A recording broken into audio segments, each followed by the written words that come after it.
A massive stone door stands sealed, hiding a world frozen in time. Across our planet, countless ancient sites hold profound mysteries that the public is simply not allowed to see. This is a virtual journey to 20 of these permanently restricted locations, from forbidden tombs and sacred grounds to lethal islands and military zones. By the end, you will understand the powerful and often surprising reasons why these places remain locked away.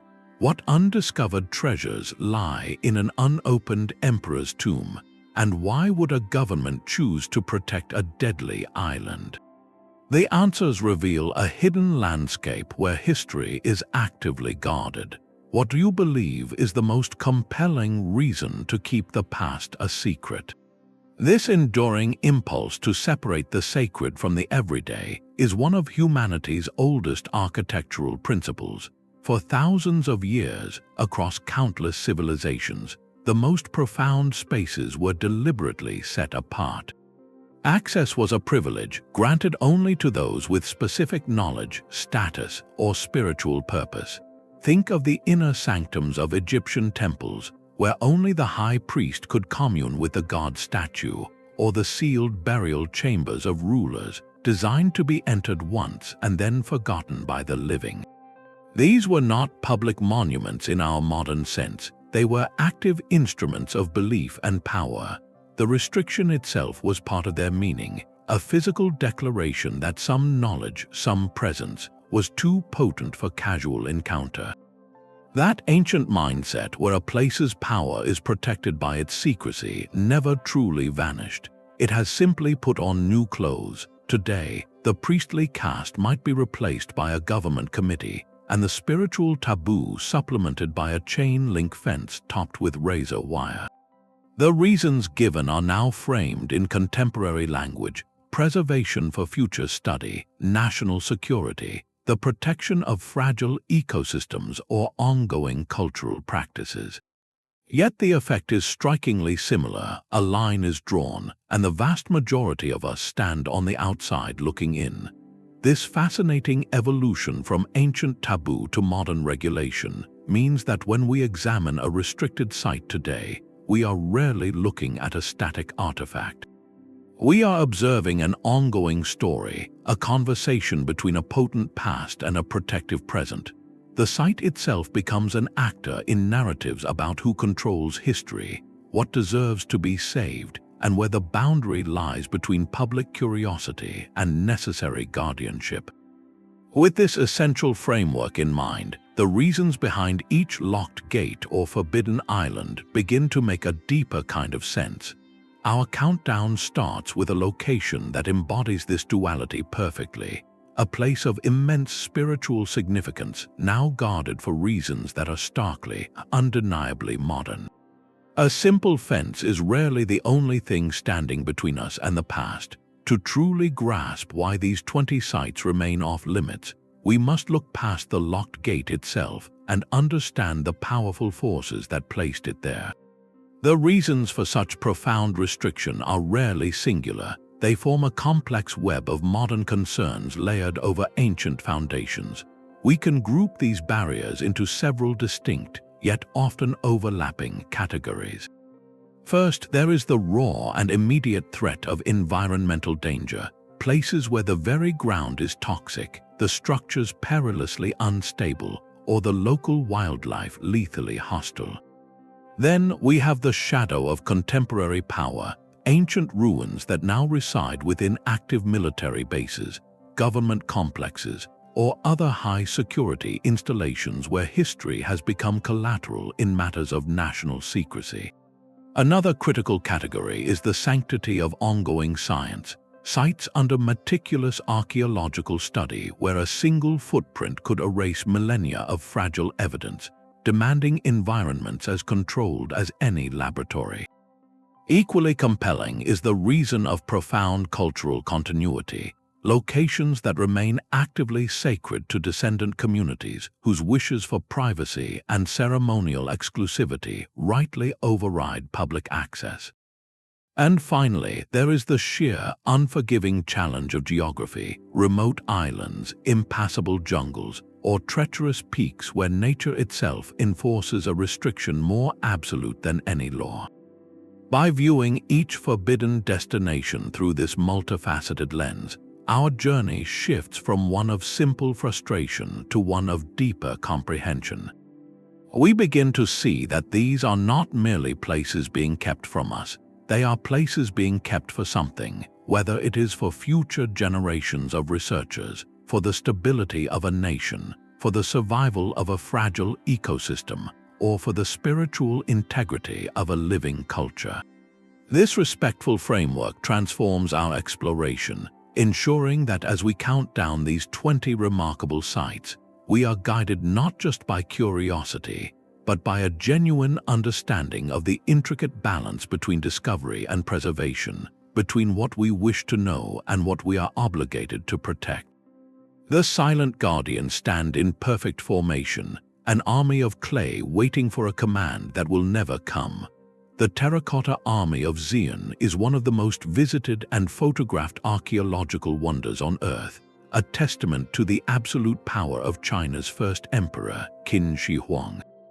Yet this staggering display is merely the outer perimeter, the visible sentinels posted to protect something far greater.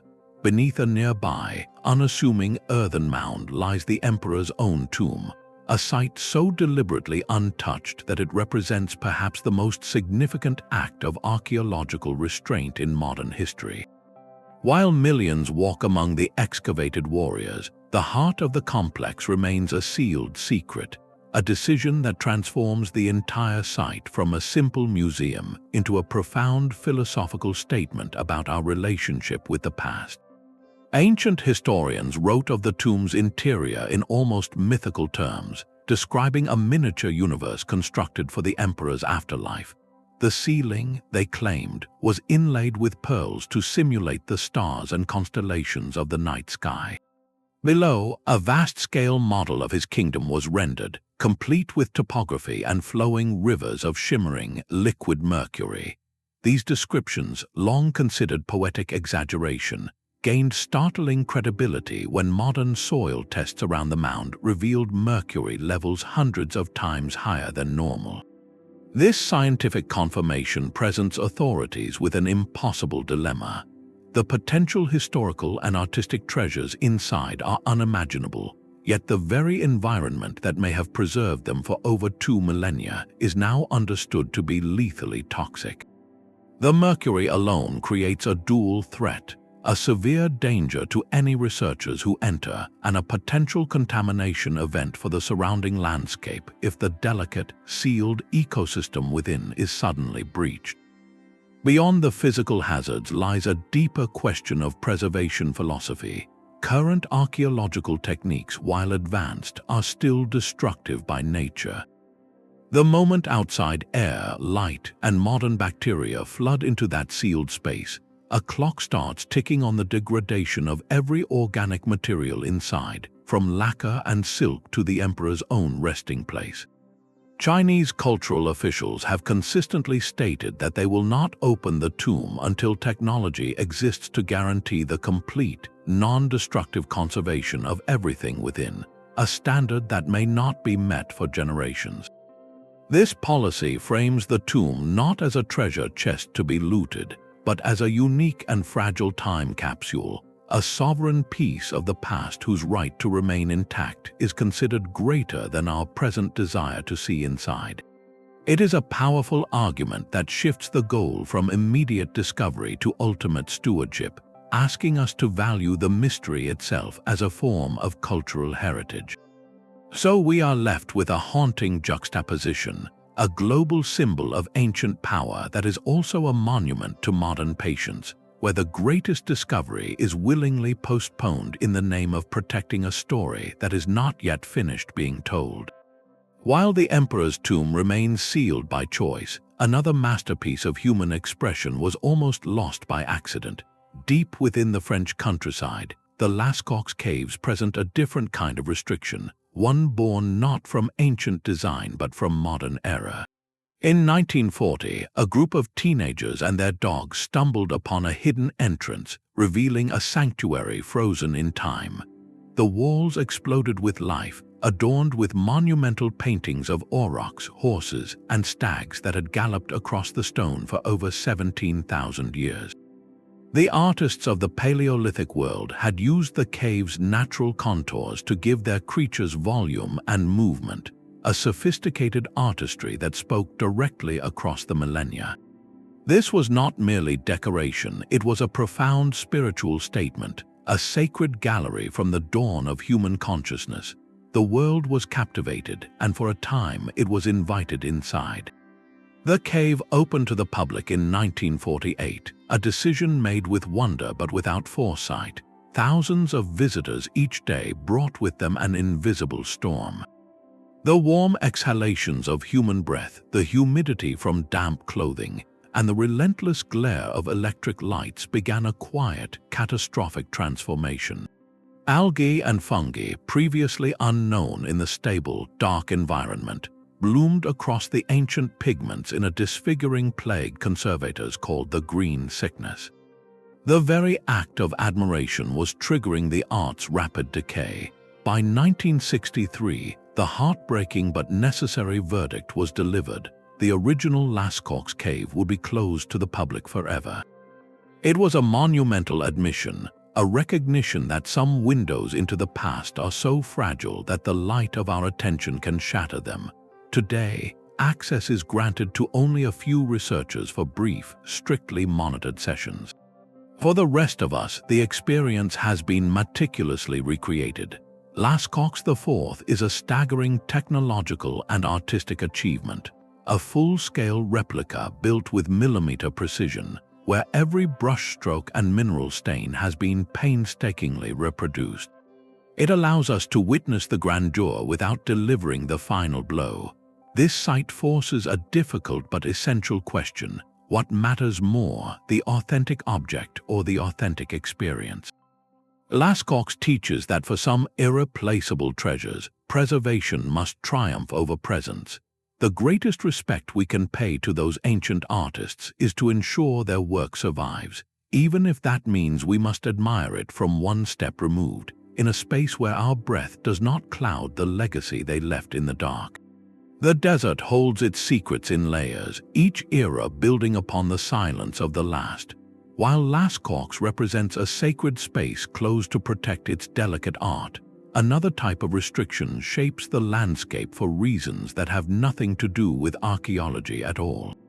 In the vast, sun-bleached expanse of the Nevada desert, the name Area 51 has become a global shorthand for government secrecy and technological mysteries.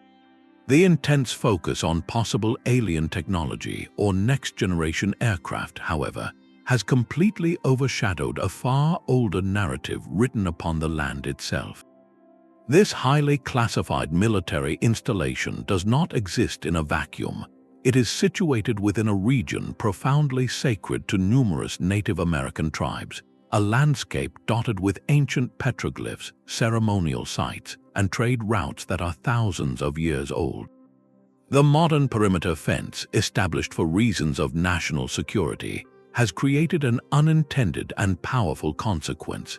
It has also become a formidable barrier against vandalism, casual souvenir hunting, and the uncontrolled foot traffic that threatens so many unprotected archaeological sites. This creates a fascinating and ironic duality. The very secrecy that fuels speculation about futuristic secrets is at the same time acting as an unwitting guardian for humanity's ancient ones. The petroglyphs that depict bighorn sheep and celestial events are now protected by the same rules that guard advanced engineering projects. It is a scenario where contemporary geopolitical boundaries have accidentally forged a time capsule, preserving one layer of mystery inside the veil of another. This overlap forces a poignant reflection on the nature of preservation itself. Sometimes the past is saved not by deliberate cultural policy, but by the collateral effect of a completely separate priority. The silence enforced by the modern state has, in a strange twist, honored the silence intended by the original artists and travelers who marked this land. Their stories remain in the shadows not because they are forgotten, but because they are caught in the protective crossfire of a different kind of secret, reminding us that history is often preserved in the most unexpected of ways. The concept of a forbidden site takes on a radically different meaning when its purpose is not to guard a relic of the past, but to protect the very possibility of a future. Carved into the permafrost of a remote Arctic mountain on the Svalbard archipelago, the global seed vault presents a paradox.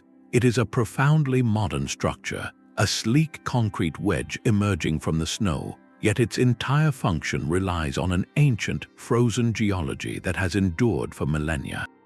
This is not a tomb for kings or a temple for gods. It is a backup drive for civilization itself, and its interior is one of the most strictly controlled spaces on the planet. Public access is not merely discouraged, it is functionally impossible for anyone outside a tiny group of depositing institutions. The reason is exquisitely simple. The vault's mission of preserving the world's agricultural diversity depends on maintaining a constant, deep freeze environment. Every human breath carries warmth and moisture, every footstep could disrupt the delicate thermal equilibrium, and every open door risks letting the outside world in. Here, restriction is not about secrecy, it is about stability. The vault's silent, frozen chambers hold over 1 million seed samples, from every variety of wheat and rice to obscure regional crops, a living library designed to reboot global agriculture should catastrophe strike.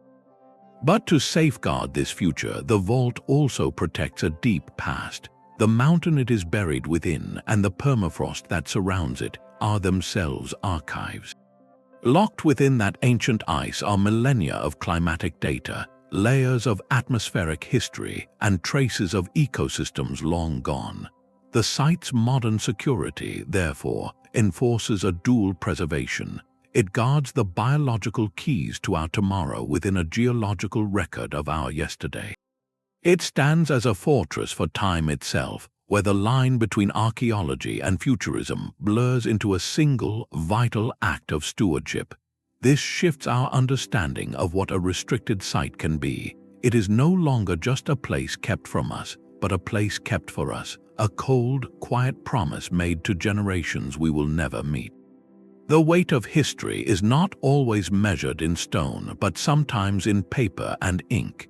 Behind the formidable walls of Vatican City lies a repository that has fueled global fascination for centuries, the Vatican's secret archives. The name itself conjures images of forbidden knowledge and locked secrets, yet the reality of its oldest holdings presents a restriction born not from conspiracy, but from a colossal, almost unimaginable administrative reality. This is not a single room but a labyrinthine collection spanning over 50 miles of shelving, holding a continuous historical record compiled over 2 millennia. While the term secret is a translation of the original Latin meaning private, and while scholars can now request specific documents for study, the idea of public access to this ocean of parchment and vellum is a logistical fantasy. The archives contain everything from papal correspondence with emperors and kings to detailed ledgers, theological treatises, and petitions from every corner of the medieval world. The oldest documents date back over 1,200 years, their very fibers vulnerable to light, humidity, and the simple pressure of a human touch. Preserving this fragile continuum is a task of such monumental scale that it inherently restricts access. A slow, meticulous process of cataloging, conservation, and digitization that will span generations. This site reframes our understanding of a forbidden archive. The barrier here is not a sinister guard, but the sheer, overwhelming volume of the past itself. Each document is a thread in the tapestry of Western history, and handling them all would require a small army of specialists working for centuries. So, while popular imagination might dream of a single explosive revelation hidden in a dusty drawer, the true secret of the archives is its totality, the breathtaking scope of a single institution's uninterrupted memory. It stands as a testament to a different kind of power, not the power to conceal, but the profound responsibility to preserve a narrative so vast that it can only ever be examined one fragile page at a time.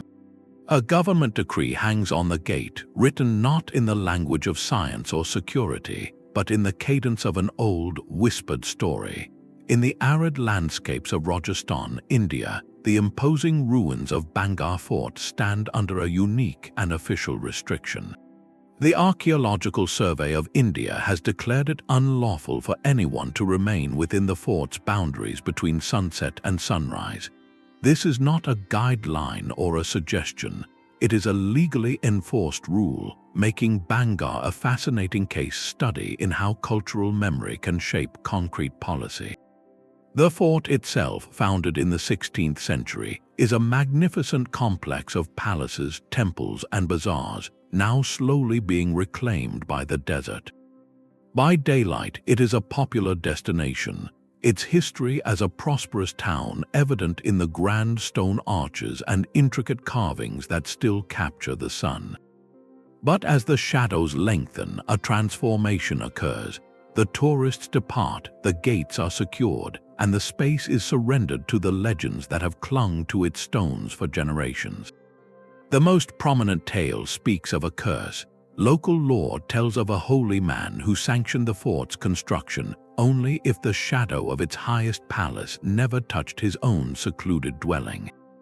When a later ruler built beyond that limit, the story goes, the entire town was doomed to ruin, its inhabitants lost and their spirits unable to find rest. It is this deep-seated narrative, passed down through centuries of oral tradition, that the modern rule acknowledges. The official reason cited is the prevention of accidents in the treacherous, unlit ruins after dark, a perfectly practical concern. Yet the regulation resonates so powerfully because it respectfully aligns with a pervasive cultural belief that the night belongs to the fort's original, spectral residents. This intersection is what makes Bhangarh so compelling. Here, the barrier is not a toxic environment or a military cordon, but a collectively held story that has achieved the force of law. The restriction demonstrates how a society can choose to honor its intangible heritage, its folklore and superstitions, by giving them a tangible, protective boundary. It asks us to consider what is more real, the physical danger of a crumbling staircase in the dark, or the psychological weight of a centuries-old curse. At Bhangarh, the authorities do not force a choice, they accommodate both, creating a space where history is not just studied, but felt and feared. The fort becomes a living museum of narrative, where access is governed as much by the human imagination as by any archaeological manual, proving that sometimes the most effective guardian of an ancient place is not a fence but a story. A venomous thread weaves through this island's history, one that begins with a chillingly simple statistic. Off the coast of Brazil lies Ilha do Queimada Grande, known to the world as Snake Island, a place where the government's restriction notice carries the weight of absolute biological fact. The entire landmass, roughly the size of 30 soccer fields, is home to an estimated population of 2,000 to 4,000 golden lancehead vipers, a species found nowhere else on Earth. Their venom is a potent evolutionary adaptation, capable of melting tissue and causing rapid systemic failure, a necessary tool for hunting migratory birds in their isolated ecosystem. This is not a site restricted for its cultural secrets or its fragile artifacts, but for the immediate, pulsating danger that defines every square foot of its terrain. The island's human history is a brief and tragic footnote to this reptilian dominion. A lighthouse was once operated there, with stories suggesting its final keeper and his family met a grim end. Those attempts at settlement have long since been abandoned, any structures or tools from that time now swallowed by the dense Atlantic rainforest, potentially holding clues to a forgotten chapter of coastal life. Yet to search for them would be to enter a gauntlet where the ancient predator holds every advantage. The Brazilian Navy enforces a total ban on public access, a policy that serves a dual, fascinating purpose. Primarily, it is an act of public safety, a recognition that some places are simply incompatible with human presence, but equally, it is an act of profound conservation. The Golden Lancehead is critically endangered, its entire world bounded by the island's shores. By keeping people out, the government protects this unique evolutionary story from poaching, habitat destruction, or the accidental introduction of diseases. The island thus becomes a natural fortress, its defenses written in genetic code. It stands as a powerful reminder that not all guardians of the past are human, and not all barriers are built by hand. Sometimes the most effective preservation order is issued by nature itself, enforced by a silent, watchful population for whom the island was never lost but always home. The bones in this cave tell a story that stopped abruptly. Deep in the Caucasus Mountains of Russia, the Mezmaiskaya cave is a silent vault holding evidence from a pivotal moment in the deep past. It is here that researchers uncovered some of the most recent Neanderthal remains ever found, individuals who lived at the very twilight of their species. This is not a site restricted by military concerns or spiritual beliefs, but by the meticulous demands of science itself. Access is granted only to a small team authorized by the Russian Academy of Sciences, a policy that transforms the cave from a simple hole in the mountain into a pristine laboratory frozen in time. The reason is written in the walls, in the delicate stratigraphic layers that record millennia of climate shifts, animal habitation, and the fleeting presence of our ancient cousins. A single misplaced step could scramble this chronological book, erasing subtle evidence that might explain the Neanderthals' disappearance. Was it climate change that stressed their populations, competition with newly arrived modern humans, or a complex intertwining of both? The cave's sealed environment offers a unique chance to find answers, but only if every grain of soil and every fragment of bone remains in its exact original context for future analysis. This philosophy of extreme restraint represents a profound shift in how we approach the past. It acknowledges that our current tools, as advanced as they seem, are crude compared to what researchers 50 or 100 years from now might possess. By locking the door today, scientists are making a responsible investment in future discovery, betting that the questions we cannot yet even think to ask will be answered by technologies we cannot yet imagine, applied to a context we had the wisdom not to disturb. The Mezmaiskaya cave, therefore, becomes a monument not to what we have found, but to what we have chosen to leave unfound. It is a promise to the future, a declaration that some mysteries are too important to solve quickly, and that the greatest respect for the past is sometimes to simply stand back and let it keep its secrets a little while longer. A different kind of boundary is drawn in the turquoise waters of the Bay of Bengal. North Sentinel Island is perhaps the most absolute forbidden site on our planet, a place where the restriction is not about preserving ruins, but about protecting a living, breathing culture that represents the deepest roots of our human story. This small, forested island is home to the Sentinelese people, who have maintained a steadfast and often forceful isolation from the outside world for an estimated 60,000 years. They are not a relic of the past but a sovereign present, their way of life offering an unparalleled window into how humans lived for the vast majority of our history. The Indian government, which administers the Andaman Islands, enforces a 3-mile exclusion zone around the island, making any approach illegal. This is not a suggestion, it is a law backed by patrols, and it exists for two critical, intertwined reasons. The first is biological. The Sentinelese have no immunity to common outside pathogens, meaning a simple case of influenza or measles brought by a visitor could wipe out their entire community in a matter of weeks. The second reason is ethical, a recognition of their clear and demonstrated desire to be left alone. For generations, they have met approaching boats with a hail of arrows, an unambiguous message that their autonomy is non-negotiable. This transforms the island from a mere geographical location into a profound ethical statement. The restriction here is a shield, not a lock. It acknowledges that our modern world's curiosity, however well-intentioned, can be a form of violence. To treat the Sentinels and their home as an archaeological site to be studied would be a fundamental violation, conflating their living culture with an artifact in a museum case. They are the curators of their own existence, and the fence we have placed around them is, ironically, meant to ensure they never know a fence exists at all. This forces us to confront a difficult but essential question. Where does the right to discovery end and the right to dignity begin? North Sentinel Island answers with quiet clarity. Sometimes the most respectful way to honor the ancient world is to acknowledge that part of it is not ours to explore, and that the greatest mystery we can preserve is a people's choice to remain a mystery. Radiation has drawn a border that nature is slowly forgetting.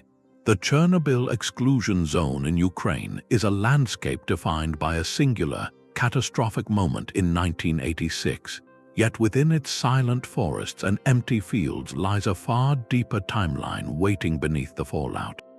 This 2,600 square kilometer area is not just a monument to a failed reactor.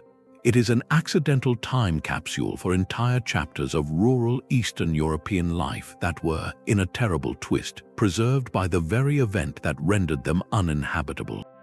Scattered throughout the zone are the remnants of villages, wooden churches, and family cemeteries that predate the Soviet Union by centuries, places where generations lived and passed on traditions now suspended in a strange, radioactive amber. While tightly controlled tours allow brief visits to certain areas like the ghost town of Pripyat, the overwhelming majority of the zone remains strictly, perilously off-limits. The restriction here is not a policy choice but a physical law, enforced by invisible particles that have saturated the soil and the structures themselves.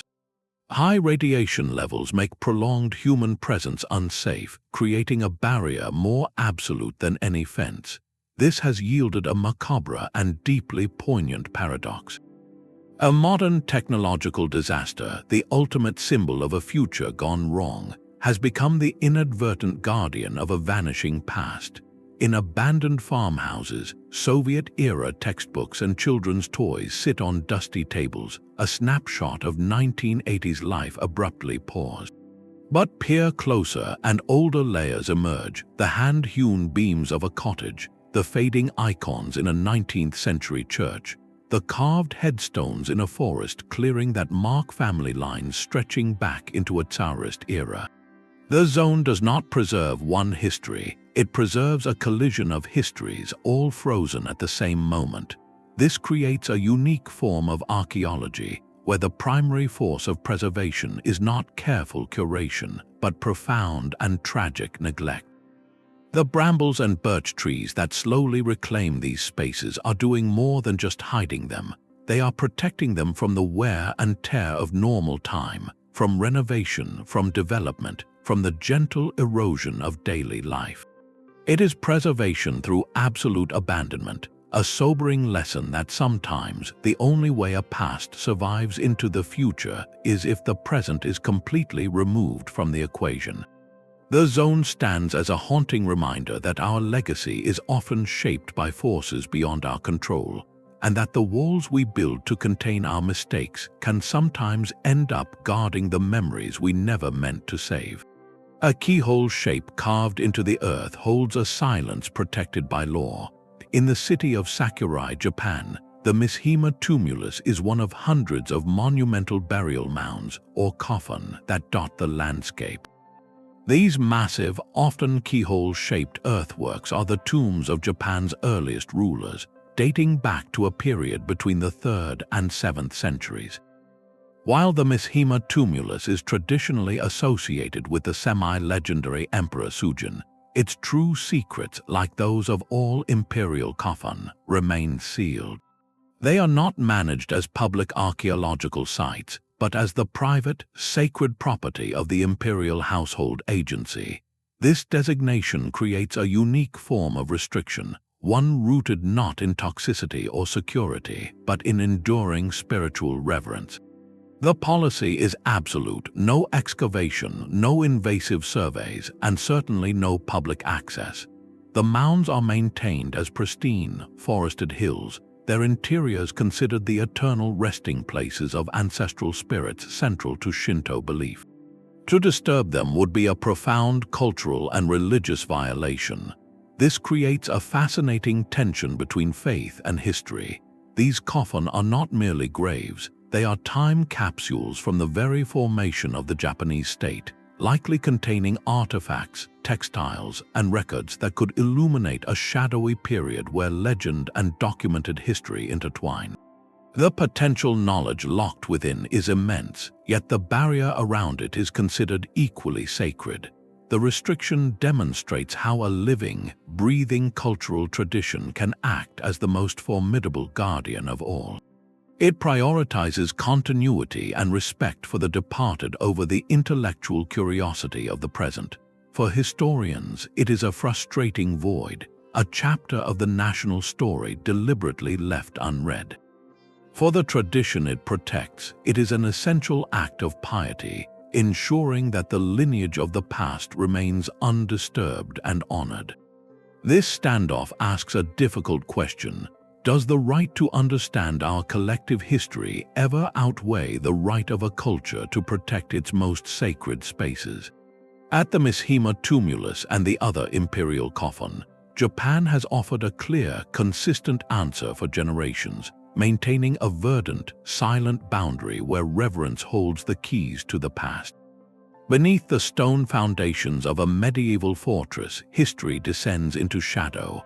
Dover Castle, perched atop the iconic White Cliffs, presents a familiar face to the world, a grand symbol of Norman power and British resilience. Yet its true strategic secret does not lie in its towering keep, but in the darkness below.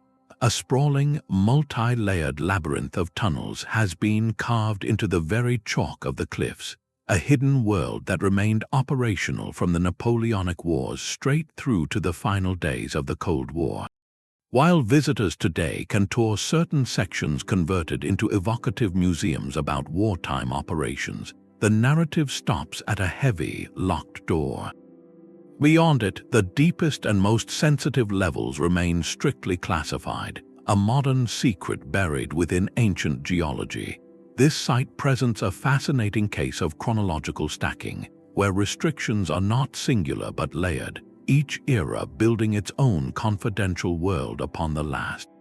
The medieval castle above guards the entrance to tunnels dug in the 18th century to garrison troops against Napoleon. Those tunnels were later expanded into a crucial military hospital during the Second World War, and then deepened and fortified again to become a regional seat of government, a hardened command center designed to survive a nuclear conflict. Each phase of construction literally built upon the secrecy of the previous one, creating a physical stratification of classified history. The cliffs themselves, formed over millions of years, now contain a compressed timeline of human conflict and contingency planning from the last 2 centuries. The reason the deepest Cold War levels remain off-limits is starkly practical. They are not yet history in the archival sense, they are unfinished business. The communication systems, emergency protocols, and structural details of these bunkers could reveal vulnerabilities in current national security infrastructure or provide a blueprint for modern threats. Their restriction is a reminder that the transition from active secret to historical artifact is not automatic. It is a deliberate process governed by governments, not historians. This creates a poignant juxtaposition. The same white cliffs that hold fossils of ancient sea creatures and evidence of prehistoric human habitation also contain a preserved, pressurized capsule of 20th century dread. The tunnels show us that a site does not need to be ancient to be forbidden, and that sometimes the most closely guarded stories are the ones we have just finished writing, sealed away not in a tomb, but in an active file, waiting for a future that may finally deem them safe to see. The desert sun here did not set on a dynasty, but on a single, radical idea. In the stark, crescent-shaped plain of Amarna, the very stones whisper of a pharaoh who tried to rewrite eternity. Akhenaten, often called the heretic king, abruptly abandoned the ancient gods of Egypt to worship a single deity, the Aten or sun disk. In a feverish burst of construction, he built an entirely new capital city, Akhenaten, meaning the horizon of the Aten, as a physical manifestation of his revolutionary faith. While the sprawling city ruins are studied by archaeologists, the site's most profound and forbidden space lies hidden in a desolate valley behind the cliffs. The royal tomb of Amarna is not a polished monument for the ages, but a raw, fractured testament to a revolution that failed. Unlike the meticulously engineered tombs in the Valley of the Kings, this sepulchre was carved in haste and later subjected to systematic destruction by those who sought to erase Akhenaten's memory from history. The result is a chamber of profound fragility, its walls unstable, its ceiling prone to collapse, and its location in a remote wadi making any visit a logistical and dangerous undertaking. This combination of physical peril and historical stigma has rendered it permanently off-limits to the public, a restriction that, in its own way, preserves the tomb's true nature. It remains an archaeological crime scene, a place of violent erasure frozen in time. The damage tells its own story, of chisel marks defacing the king's image, and of a religious experiment so threatening to the established order that it demanded not just abandonment but annihilation. For specialists granted rare permits, the tomb offers a heartbreakingly intimate glimpse. Faint residues of art show the pharaoh and his queen, Nefertiti, worshipping the sun in a uniquely naturalistic style, their elongated forms bathed in the Aten's rays. It is a snapshot of a brief moment when Egyptian art and belief swerved dramatically from a millennia-old tradition. To open this fragile space to tourism would be to complete the destruction its enemies began, turning its delicate evidence into dust. So it sits in guarded silence, a paradox. The very forces that made it historically contentious, that sought to make it invisible, are now the same forces that keep it protected. Its inaccessibility ensures that this raw chapter of religious revolution remains intact for careful study, not as a curated exhibit of pharaonic power, but as a stark, unfinished sentence in the story of human belief, a sentence that was scratched out but never fully erased. Stone gives way to a living, breathing darkness. The 14th entry on our list is not a ruin or a tomb, but a planet within a planet, the Son Doong Cave in Vietnam. Recognized as the largest natural cave on Earth, its sheer scale defies human comprehension, with chambers so vast they could swallow city blocks and contain their own jungles beneath the mountain. While a highly regulated tour program allows a privileged few to witness its main caverns, this experience is merely a glimpse into the foyer of an immeasurable world. The true depth of Son Doong, an estimated 150 kilometers of mapped and unmapped passages, remains a forbidden frontier. Its deepest labyrinths, vertical sinkholes plunging into absolute blackness, and chambers untouched by any light are strictly reserved for a handful of scientific teams equipped for extreme, expeditionary caving. This is not a restriction born of secrecy, but of profound fragility and respect. The cave is not a static tunnel, it is a living organism. It generates its own weather systems, where clouds form near its ceilings and mists swirl through its internal forests. Delicate, millennia-old formations grow at a rate of mere centimeters every 1,000 years, formations that a single careless touch could permanently disfigure. The entire ecosystem, from unique blind fish to rare algae, exists in a perfect, suspended balance. To open the floodgates of tourism to these areas would be to shatter that balance in an instant. The conservation imperative here is absolute, protecting a pristine natural archive. Each layer of sediment on the cave floor, each mineral deposit on a stalagmite, holds a continuous record of climatic shifts, rainfall patterns, and geological events stretching back millions of years. It is a library written in stone and soil, and we are only beginning to learn how to read its pages. This site fundamentally redefines what we mean by an ancient wonder. The greatest monuments are not always built by human hands. Sometimes they are sculpted by the patient, relentless work of water and time. Son Doong stands as a cathedral of natural history, where the restriction is a form of reverence, an acknowledgement that some beauty is too immense, too delicate, and too scientifically precious to be owned by our curiosity. It teaches us that true exploration in the modern age is not always about pushing forward, but about knowing where to draw a line and allowing the unknown to remain gloriously unknown. A runway now stretches where a community once gathered.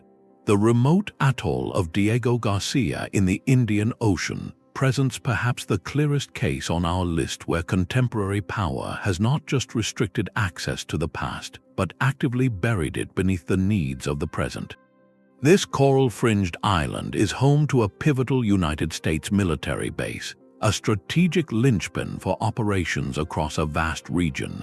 The level of security here is absolute, designed to protect some of the most sensitive defense assets on the planet. This modern reality, however, sits atop a much older story that has been rendered virtually invisible. For centuries before the base existed, Diego Garcia and the surrounding islands were home to the Chagosian people, a community with a distinct culture who lived from fishing and coconut plantations. Historical records also suggest Portuguese explorers may have used the atoll as a stopping point as early as the 16th century.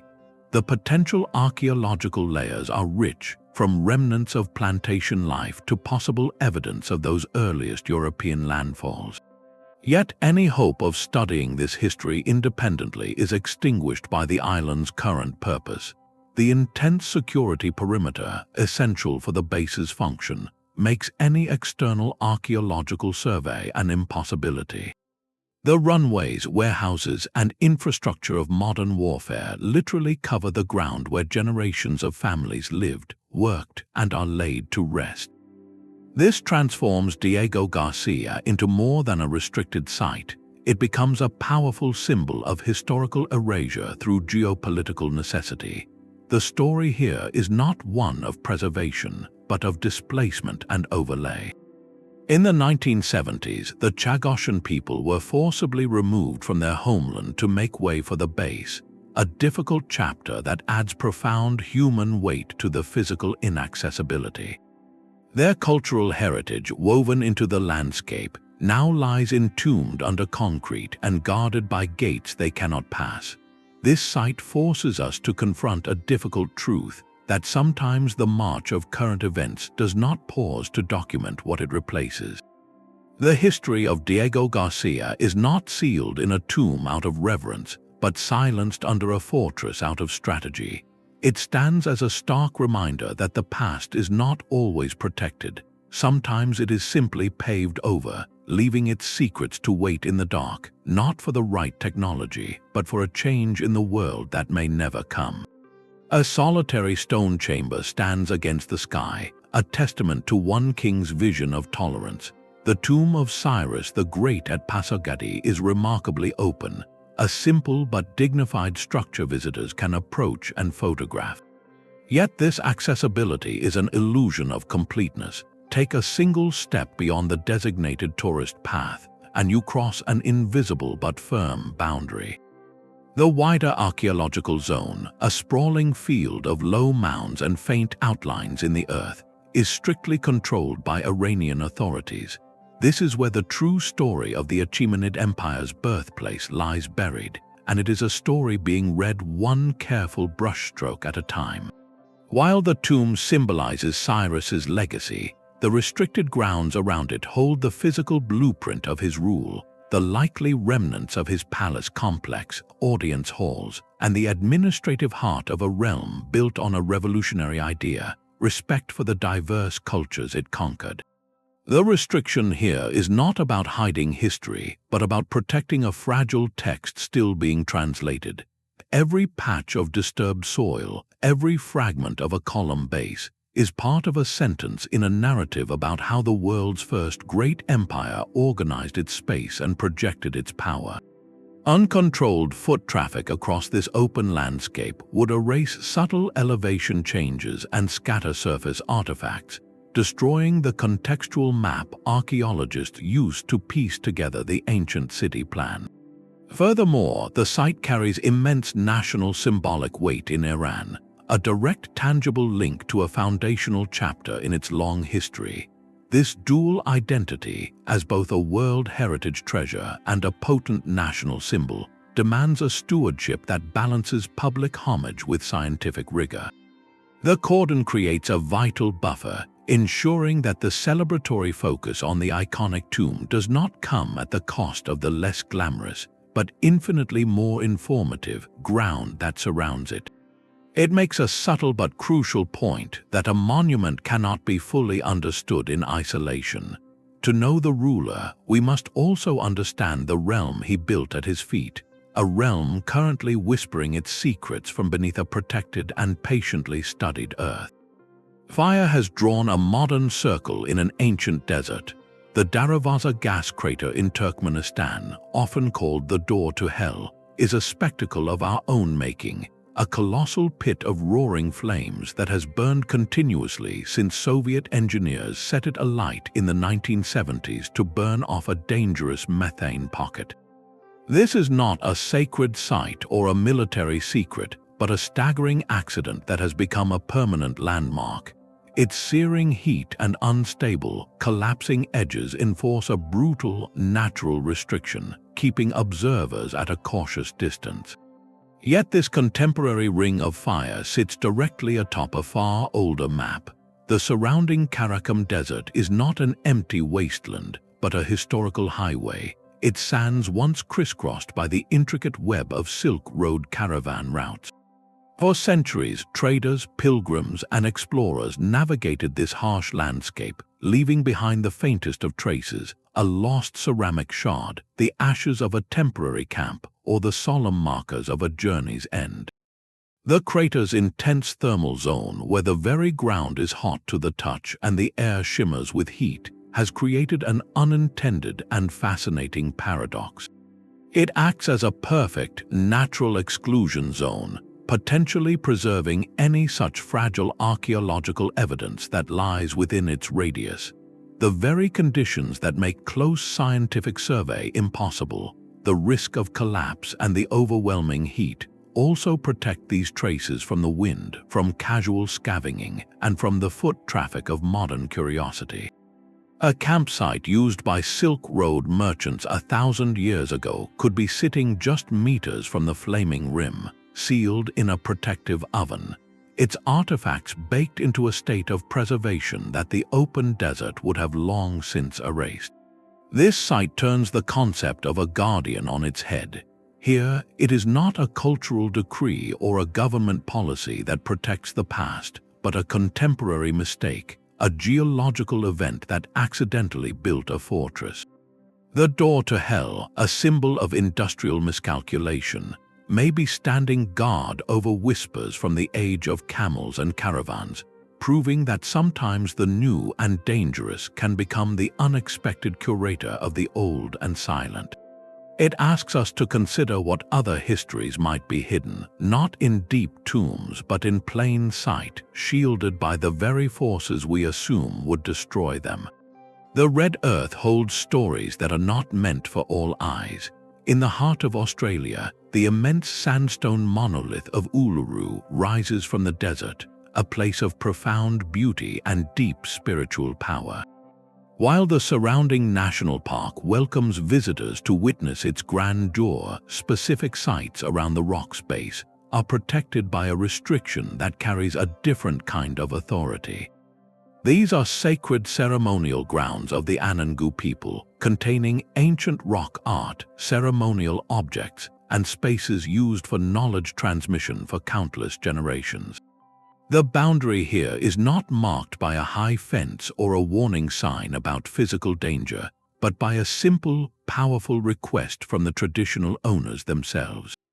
This represents a fundamental shift in who gets to decide what is forbidden and why. For decades, the focus for many tourists was the challenging climb to the summit, an activity that caused erosion and showed disregard for Anangu law, which holds Uluru as a sacred creation landscape, not a recreational challenge. The formal climbing ban enacted in 2019 was a landmark decision, but it is the quieter, more absolute restrictions around the base that truly define the site's protected status. These areas are essential for cultural continuity, places where law, ceremony, and history are maintained and passed down. The rock art is not a static gallery from a lost people. It is a living library, its symbols and stories actively connected to the land, its creatures, and the community's identity. The restriction, therefore, is not about hiding something, but about safeguarding a living process.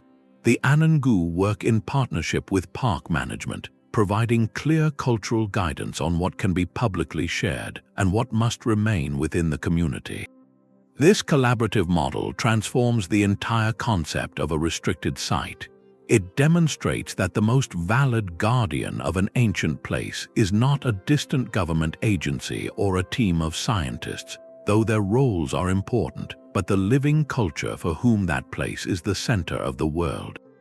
The boundary around these ceremonial sites is a statement of respect, an acknowledgement that some knowledge is communal and contextual, not universal. It asks visitors to engage with Uluru not as conquerors or consumers of a view, but as guests on a profound and storied landscape.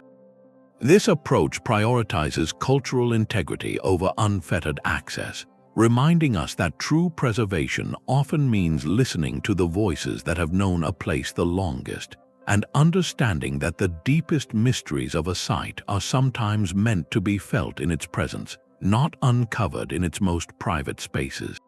The search for a library is also an excavation of hope. The 19th entry on our list is unique. It is a site that may not physically exist, yet its potential shapes how we think about discovery itself. The legendary Library of Alexandria, burned and lost to the conflicts of the ancient world, represents one of history's most poignant voids, a symbol of knowledge scattered to the winds. But what if not everything was lost? For generations, scholars and archaeologists have theorized that parts of the library's vast collection, or scrolls from its affiliated annexes and scholars' houses, could have been hidden or simply abandoned in forgotten basements and sealed cellars as the city evolved over 2,000 years. The modern metropolis of Alexandria is built in layers atop its ancient predecessor, meaning any such cache could theoretically lie beneath a modern apartment building, a marketplace, or a paved harbor front. This transforms the entire urban landscape into a frontier of possibility. The moment such a site was identified, it would instantly become one of the most restricted archaeological zones on Earth. Public access would be unthinkable. The reason is not one of secrecy, but of supreme fragility. Any papyrus or parchment surviving in such an environment would be exquisitely delicate, vulnerable to light, air, and the slightest change in humidity. The excavation would be less like digging and more like performing microsurgery on the past, a painstaking process where every grain of soil is sifted and scanned in a controlled, laboratory-like atmosphere. The theoretical nature of this restriction is what makes it so compelling. It represents a future gate that has not yet been locked, a protection that will snap into place the moment a discovery is confirmed. This idea forces us to reimagine the map of forbidden ancient sites not as a fixed collection, but as an ever-evolving one. The next great restricted zone could be announced tomorrow, its location not on a remote mountain or a deserted island, but beneath the bustling heart of a modern city. The story of Alexandria teaches us that loss is not always absolute, and that the most thrilling chapters of the past might still be waiting, not in grand tombs, but in silent, subterranean pockets, where they are preserved precisely because they were forgotten, ready to transform from myth into meticulously guarded reality the instant they are found. The ocean floor keeps its own counsel, and the stones there speak a language we are still learning to hear. Off the coast of Japan's westernmost island, Yonaguni, the seabed drops away into a realm of shadows and powerful currents. Here, a series of massive, angular formations rise from the deep, their surfaces marked with what appear to be flat platforms, sharp edges, and even stair-like terraces. This is the Yonaguni Monument, and it stands as our 20th and final site, a place that embodies the very essence of a mystery. Its restriction is not official, but profoundly real, created by a combination of treacherous natural forces and a fundamental debate over what we are even looking at. For some researchers, these are the unmistakable ruins of a monumental structure, perhaps a ceremonial platform or a step pyramid, submerged when sea levels rose at the end of the last ice age around 10,000 years ago.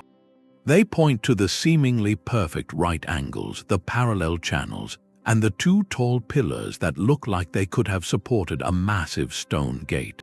If human-made, it would rewrite the history of Pacific civilization, a testament to a culture lost to the rising waters. Other scientists, perhaps the majority, see an extraordinary but entirely natural phenomenon. They argue that the sandstone in this region fractures along clean, geometric planes, and that the relentless, powerful currents have sculpted and undercut the rock over millennia, creating the illusion of design. The debate itself becomes a kind of barrier, a scholarly controversy that keeps the site in a limbo between natural wonder and ancient ruin. This academic uncertainty is compounded by a very physical danger.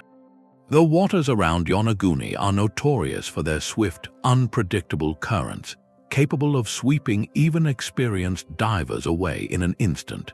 The monument itself sits at a depth where nitrogen narcosis and decompression sickness are constant risks, making any dive a serious technical undertaking.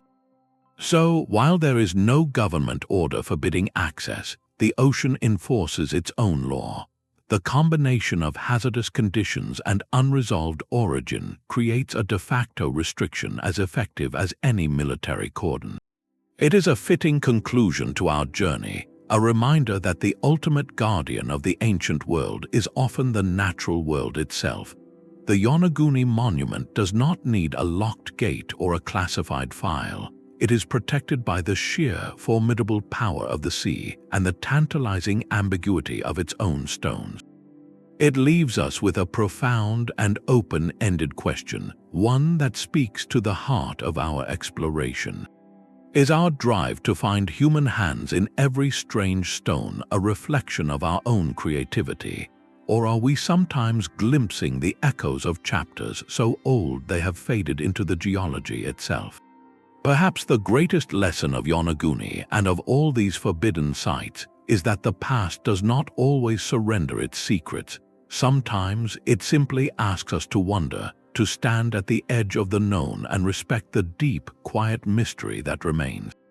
These locked gates and forbidden islands collectively draw a map of modern priorities. Each restriction, whether for safety, sanctity, or science, is a conscious choice about what we value enough to shield from our own presence.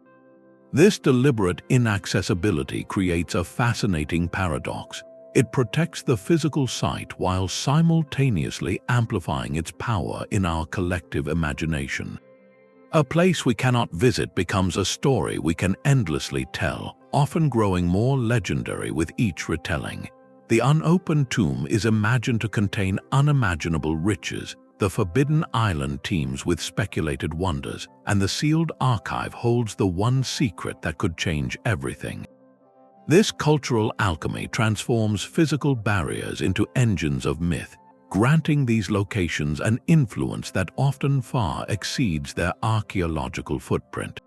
They become anchors for our curiosity, teaching us that mystery itself has a weight and a worth. This dynamic raises a profound ethical question that threads through all 20 examples. Where does our right to know end? The answer varies with each site, but the principle remains: heritage is not automatically a public utility. For the Sentinelese, the right to cultural autonomy and biological survival supersedes our anthropological interest. For the conservators at Lascaux, the right of future generations to experience the original art, even if only through replication, outweighed the public's immediate desire to stand before it. These decisions reframe historical stewardship, shifting the goal from maximum exposure to responsible legacy. They assert that some knowledge is contextual, belonging to a specific community or requiring a specific, delicate process to be revealed without being destroyed. This controlled flow of information challenges the modern assumption that all data should be free and all experiences available. It suggests instead that patience and restraint are themselves forms of respect, and that our relationship with the past is not one of ownership, but of temporary custody. The impact of these restrictions ripples outward, shaping the very narratives that define our history. The stories we tell about Qin Shi Huang or the Library of Alexandria are inherently shaped by the voids in our knowledge, by the chambers we have not entered and the scrolls we have not read. This absence forces interpretation, speculation, and humility, reminding us that our understanding of history is always a partial sketch, filled in with the lines we can see and haunted by the spaces we cannot. Ultimately, these 20 sites stand as guardians of a crucial lesson: that the past is not a theme park for the present. It is a complex, often fragile continuum that demands choices. By accepting that some doors must remain closed, we acknowledge a deeper truth: that preserving the mystery can be as important as solving it, and that true wonder often begins at the boundary of what we are allowed to see.